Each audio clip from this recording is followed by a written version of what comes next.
Hello everyone, you are watching IELTS and English with NBR IELTS Listening Test 68. There are 4 sections in this test. In section 1, you will hear a conversation between an agent from the Student Job Center and a student who wants to have a part-time job. In section 2, you will hear a talk between an interviewer and an interviewee about the development of ice curling club. In section 3, you will hear a talk about wind farm in Australia. Section 4 is a part of a lecture about the process of tea tree oil extraction. Let's take the start. You will hear a number of different recordings, and you will have to answer questions on what you hear. There will be time for you to read the instructions and questions, and you will have a chance to check your work. All the recordings will be played once only. The test is in 4 sections. At the end of the test, you will be given 10 minutes to transfer your answers to an answer sheet. Now turn to Section 1. Section 1. You will hear a conversation between an agent from the Student Job Center and a student who wants to find a part-time job. First, you have some time to look at questions 1 to 3.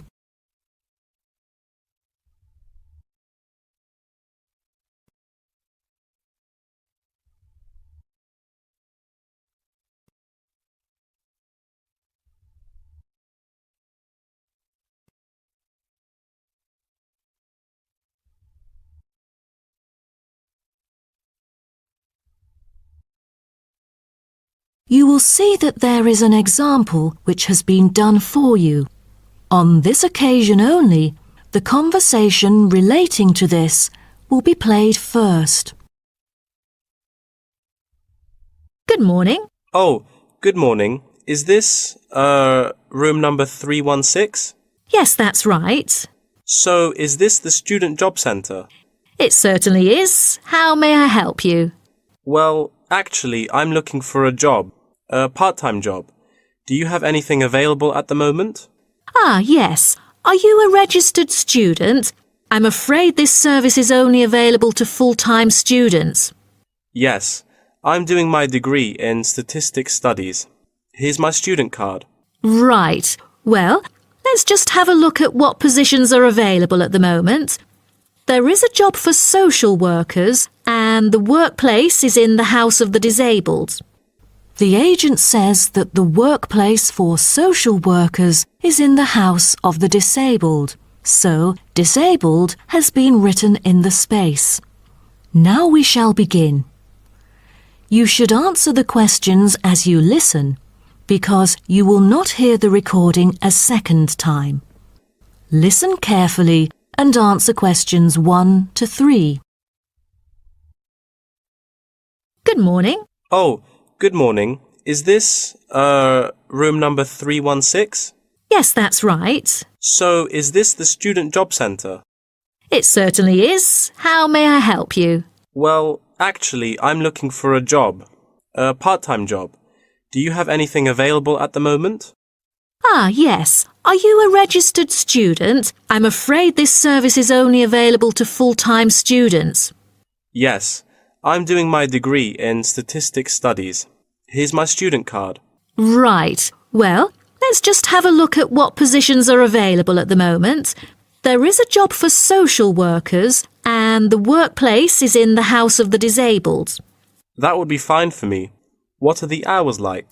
You'll have to work every day, and the payment is $9 per hour. However, the skills required are not very basic, so 3 days of training is needed. The pay is quite good, though I'm in my second year of study now, and must attend some courses during the daytime, so I'm afraid I can't make it for this one. Do you have any other positions? You know, ones that I could spare more class-free time on? That's not good then. Let's see. Here, there is one for security guards in the supermarket. What about the pay? The salary is pretty standard for this one. It's $25 per hour. Great! That's much higher than I would have expected. Are there any special qualities required? It sure offers quite a good salary. There's almost no requirement for this job except that you must wear a uniform which is provided. That's very nice then. But what about exact working hours for this? I hope it will be okay for me. The working time is from 9 a.m. to 5 p.m. and you only need to work 3 days each week. Before you hear the rest of the conversation, you have some time to look at questions 4 to 10.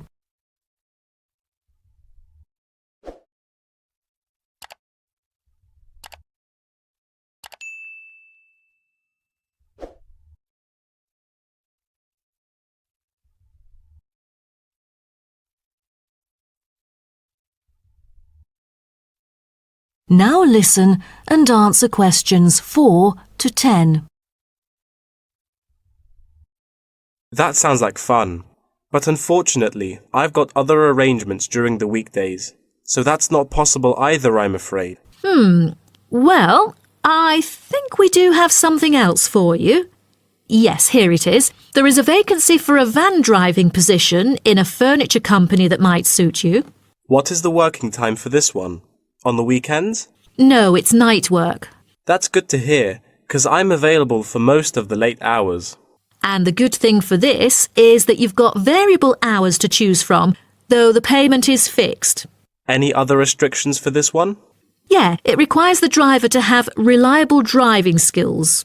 You know, in case of unnecessary damage or any unwanted possibilities of accidents. Night work is perfect, but I don't even have a driver's license, not to mention my horrible driving skills. No driver's license. That makes it impossible at all. All right. The last option that might suit you is a job as a data entry clerk. You'll be expected to work in a school. It's actually a good place, you know. Lovely. And what about the working hours? Not on weekdays, I hope. Actually, you'll be working only on weekends. You get a fixed salary and you're expected to be familiar with keyboarding skills. That's not the only limit, though, because I'm afraid personal transport is also a must. That's not a problem. I've got a bicycle to travel around with. Great. Now, just fill out this form and we'll see what to do next. Wonderful. That is the end of section 1. You now have half a minute to check your answers.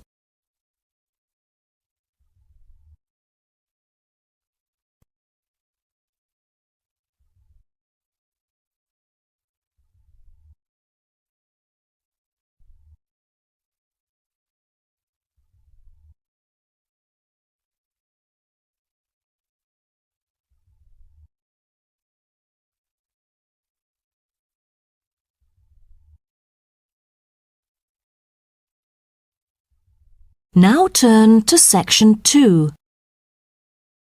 Section 2.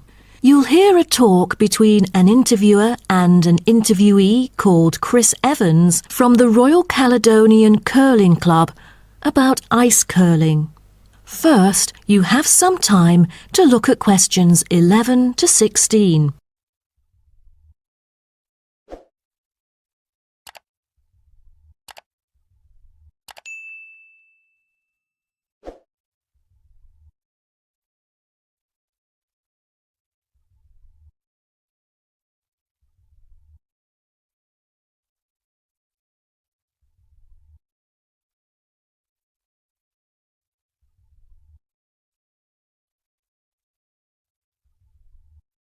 Now listen carefully and answer questions 11 to 16.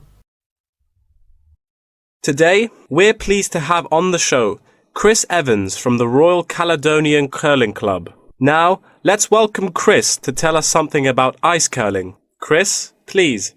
Thank you. It's my honour to briefly talk about ice curling here to all of you. So let's start with what curling is.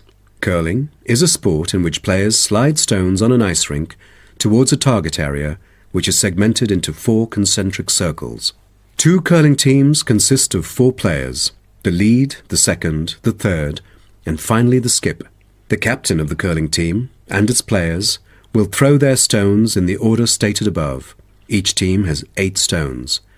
The purpose is to accumulate the highest score in the game, Points are scored depending on which stone is resting closest to the centre of the target area at the end of the game. The ice surface on which the game is played, or the rink in curling, is called the sheet. It is covered with tiny droplets of water that become ice and cause the stones to curl or deviate from a straight path. The curling players should slide the heavy polished stones or rocks across the ice curling sheets towards the house, a circular target marked on the ice, as I mentioned before. There are several pieces of equipment essential for a curling game, so a concise instruction will be given to you. The most important things are the curling brush, which is used to sweep the ice surface in the path of the stone, as well as the curling stone, which is sometimes called rock. The former is usually made of horsehair, and the latter is made of granite, mainly coming from Scotland.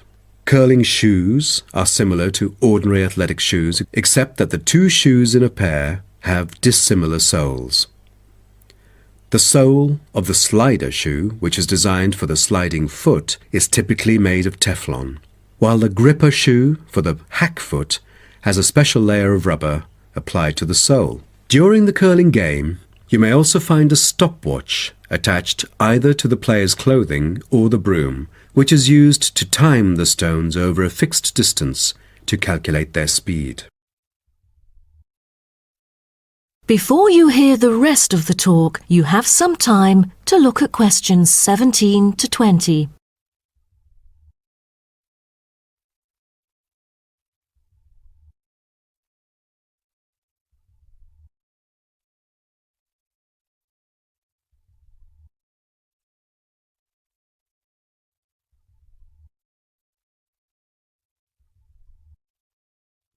Now listen and answer questions 17 to 20. Now, a word about the development of curling clubs. Curling is thought to have been invented in medieval Scotland, and outdoor curling was very popular in Scotland between the 16th and 19th centuries, as the climates provided good ice conditions every winter. Kilsyth Curling Club is renowned as the first club in the world, having been formally constituted in 1716, and widely influencing ice curling development. In Kilsyth today, both men's and ladies' sections are thriving, participating in all major competitions and having won championships in the British Open in the past. The mother club of curling, Grand Caledonian Curling Club, was instituted in 1838 for the purpose, not as such to attract people's interest, but to regulate the ancient Scottish game of curling by general laws. With these official rules, the young curlers could be trained in a more professional way. By 1842, the new national club had sought to obtain royal patronage, and it has ever since been known as the Royal Caledonian Curling Club. However, many sports, such as athletics and tennis, were frowned upon as being too recreational and not practical enough. So the Crown banned them by law during the 1300s, in the hope that men would instead practice the archery skills that were seen as vital to the country's defence. And the ban was lifted in the 17th century. So, do you know the reason for curling being kept during the 16th century? Is it because it was so popular, or because people from all ages like children could play it? The spirit of curling dictates that one never cheers mistakes, misses, or gaffes by one's opponent. And most importantly, all the team members should strictly follow the instructions of their captain, which is essential for men in battle. Curling was brought to Canada from Scotland, and some curling was played informally before 1800. Curlers often used iron curling stones made from melted materials such as cannonballs rather than granite until the early 1900s, because there were transport problems importing granite stones from Scotland. That is the end of section 2. You now have half a minute to check your answers.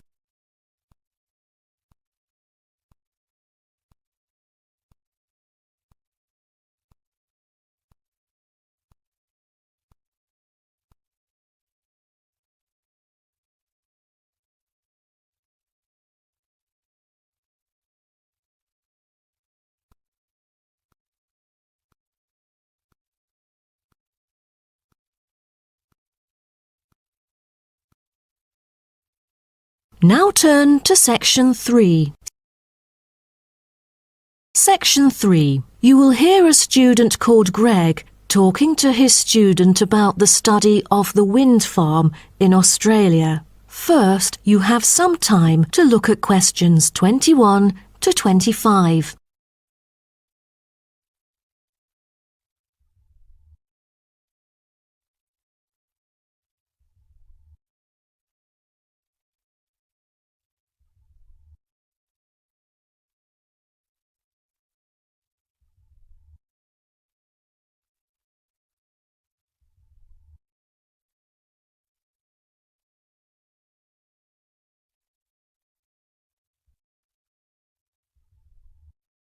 Now, listen carefully and answer questions 21 to 25. OK, Greg. So I finally managed to read the article you submitted, the one about the study of the wind farm in Australia. You did? Great! What did you think of it? Yeah, I was a little confused at first because of the background information you failed to present on the paper. I mean, it's kind of important for you to give some general knowledge before you start actually writing on the main theme. Oh, I was thinking of doing that during the presentation session. But now that you have mentioned it, I could add it to the beginning of the essay. I've done some research on that, to think about the different ways that people use wind. Wind is one of our cleanest and richest sources of power, as well as one of the oldest. Windmills began to be used in ancient Iran back in 7th century BC. They were first introduced to Europe during the 1100s, when armies returned from the Middle East with knowledge of using wind power. For many centuries, people used windmills to grind wheat into flour or pump water from deep underneath the ground. During the 1970s, people started becoming concerned about the pollution that is created when coal and gas are burned to produce electricity. People also realized that the supply of coal and gas would not last forever. Then, wind was rediscovered and carried out into research for the first time. Greg, why don't you just put all that information together and present that in the introduction part of your essay? Okay, I'll do that. What also intrigued me was that there were disadvantages about a wind farm. You see, all the conventional green scenarios for reducing carbon emissions include a dramatic upscaling in renewable power generated by wind, both on and offshore. However, the environmental impacts of this large-scale industrial deployment, both of turbines and power lines, frequently in relatively natural areas, are often neglected by climate campaigners. For example, wind turbines have the reputation of generating noise as well as electricity. So as more electricity is produced, they can be really noisy. Another thing is that some new turbine blades kill a worrying number of birds, especially large birds like raptors. But there must be a bright side, right? Yeah, of course. According to figures pulled together by consultants of the Intelligent Energy Systems using data from the Australian market operator, wind energy accounted for 50% of demand in the state. That's half of the power source. Besides, this one unexpected outcome really attracts lots of visitors and helps the local tourism. That's good to hear. Before you hear the rest of the talk, you have some time to look at questions 26 to 30.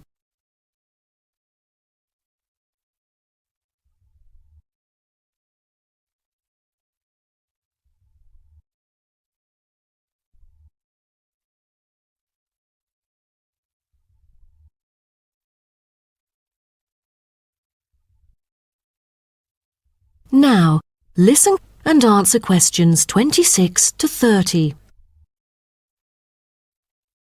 Oh, how about the structure?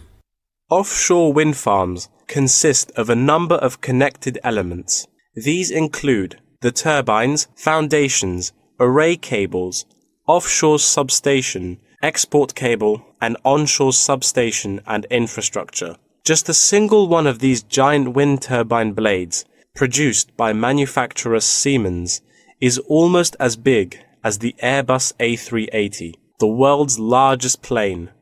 That's made in Europe. Impressive. Actually, at first, there were protests among residents who claimed themselves to be victims of land loss and noise. Then, policies came out really quick, and then they could get allowance from the government. From then on, things went smoothly. What would happen in extreme weather conditions?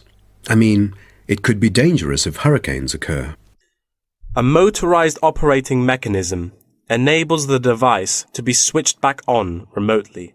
All versions feature the modular design and share the same complete range of standard accessories, thanks to its very extensive operating temperature range of -25 to 70 Celsius and its strong temperature range of -40 to 70 Celsius. It is ideally suited for use in wind turbines under extreme climatic conditions, though they do have an option to lower the speed of it.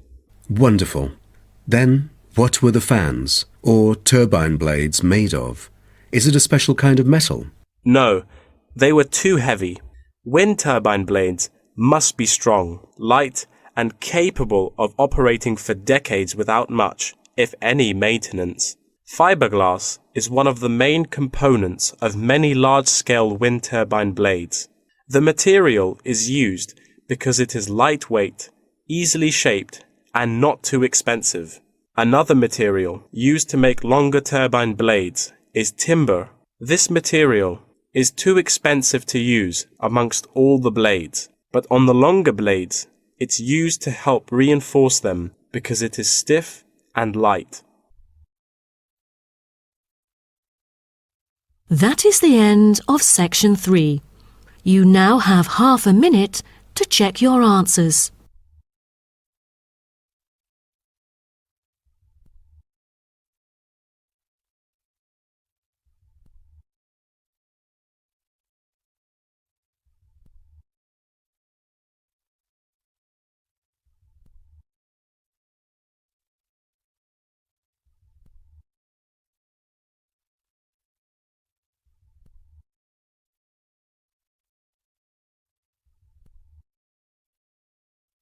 Now turn to section 4. Section 4. You will hear part of a lecture about tea tree oil. First, you have some time to look at questions 31 to 40.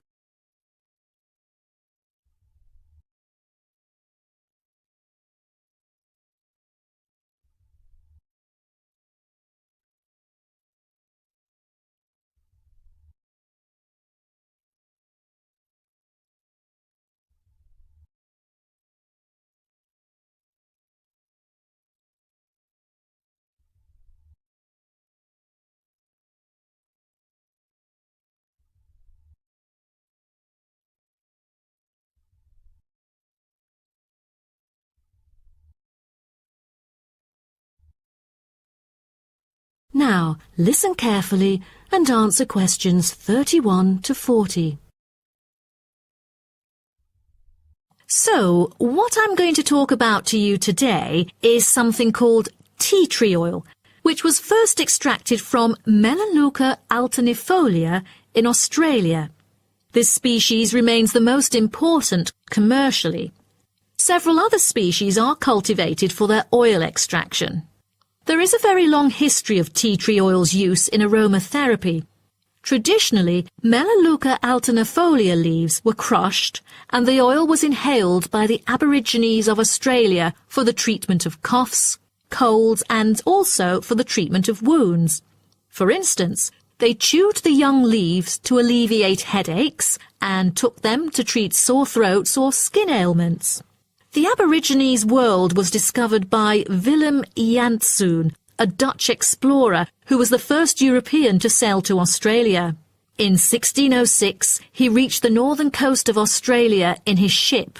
Then several voyages of exploration followed in the first half of the 17th century. The Dutch found it a paradise on earth for man's well-being, with timber, stone and lime for building. There was also plenty of salt, and the coast was full of fish. Besides, they found the characteristics of the diet there because they happened to meet 10 naked black Aborigines having a meal in the open air. While the value of tea tree oil originated from Australia, it was gradually known and tested by the outsiders. In the middle of the 18th century, Sir Hugh Palliser, an officer of the British Royal Navy who had been to Australia several times during that period, got serious injuries all over due to his experiences in several wars. For more than the last 15 or 16 years of his life, he seldom laid down on a bed because of the constant pain in his leg. Then he tried tea tree oil, as it was said that tea tree oil could operate as a very powerful immunostimulant for pre- and post-surgical care. The use of the name tea tree, also called paper bark trees, probably originated from Captain James Cook's description he made soon after he had arrived at the coast of New South Wales in 1770. At the time, he witnessed some Aborigines of Australia using one of the shrub's leaves to make an infused drink in place of tea. In the 1920s, some human clinical research and the documentation of many benefits associated with tea tree oil were credited, which were made by Dr. Arthur Penfold, an Australian government chemist. He investigated the business potential of a number of native extracted oils, then reported that tea tree oil was promising as it exhibited powerful antiseptic properties. But after World War II, the entry of antibiotics declined the use of natural products in medicine, which had a negative effect on the production of tea tree oil.